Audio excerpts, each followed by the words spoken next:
your lawyer is saying you're very diligent and you chronicled almost everything that you did. That's my first question. What made you do that specifically? And for the specific supplement you used, how do you come about it? Because I'm assuming you used to use something before, and then maybe you decided to shift and started using something different.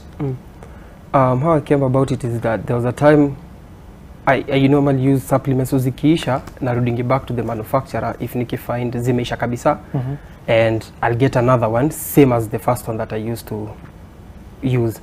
But venye nilitumia that supplement, and of which I didn't know that you can't tell that it's contaminated, but the thing is we've been taught how to search for ingredients. So that's what I did. Okay. Just give us a, like, what for example, hypothetically, you've gone to the shop, you're going to buy supplements. What are the next steps? You've purchased the whatever, or do you search before you purchase? Well, normally, first of all, it's true, you have to search before, but initially, sometimes you might find like, you have sometimes lazima ujipeleke kwa wenye wanauza, uangalie the specific one that you are looking for, but even before you purchase it, you can even search it there and then.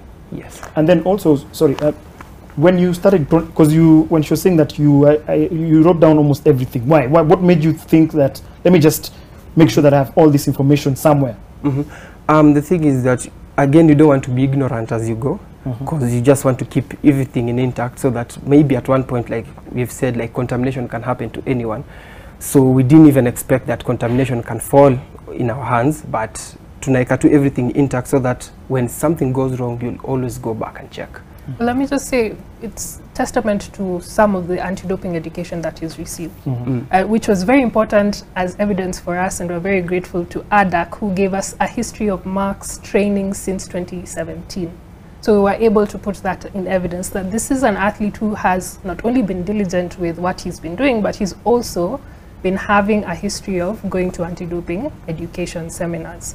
And what he's taught at the seminars is search for the ingredients. So what he did was he bought the supplement and he searched for every single ingredient on that label, and we were able to show that he actually did it. He sat down and searched for every single thing, but that particular supplement did not have the contaminated ingredient on its label, and there's no way you would have known or guessed that methasterone was present in this particular supplement. Maybe one of the questions that most people ask, and maybe at times out of ignorance, is why supplements? Like, what drives you to think, let me have a testosterone booster, let me use amino hardcore? Why? So I can say that it's hard to keep a balanced diet right here in Kenya, and sometimes supplement, it's not that to help you perform better, but sometimes you can buy some to help you for recovery. And then, because you're in a careful sport, everything you do has to be treated with the utmost care. And throughout the ruling, they kept saying, you didn't ask a doctor, you didn't ask anyone who was available for you, you didn't look for the Kenya's doctor network. Kwa nini, why didn't you feel the need to ask them, or to say, guys, ebu angalieni hii kitu iko aje? Well, to be honest, the thing is that at the end of the day, it will still land back to you, because an athlete is responsible for whatever enters the body. I might ask anyone, there's always even my coach, but at the end of the day, if I'm still positive, it will still come back to me. But pale mulikuwa mnatoa evidence, at least ningesema niliuliza daktari akaniambia ni hii, because I saw in one of the things they quoted, they said something like, you had all the chance to ask the national team doctor, the physio, and you didn't. But can I just interject and say that particular issue is now pointing towards a gap in our own anti-doping education system, because how sure are we that any doctor you go to and approach will have the requisite knowledge to know that this particular supplement contains X or has had a history of contamination, or even that you can supplement this supplement with something better.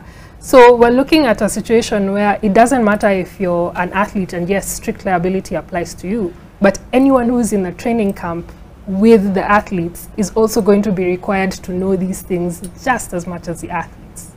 So it's important for us to keep that in mind. Yes, he was careful, but what the court was saying is you have to exercise extreme caution.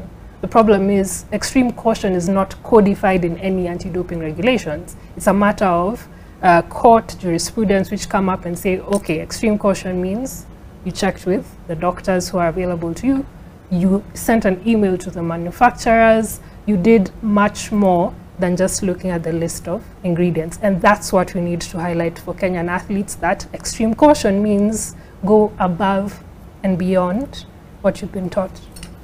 Mark,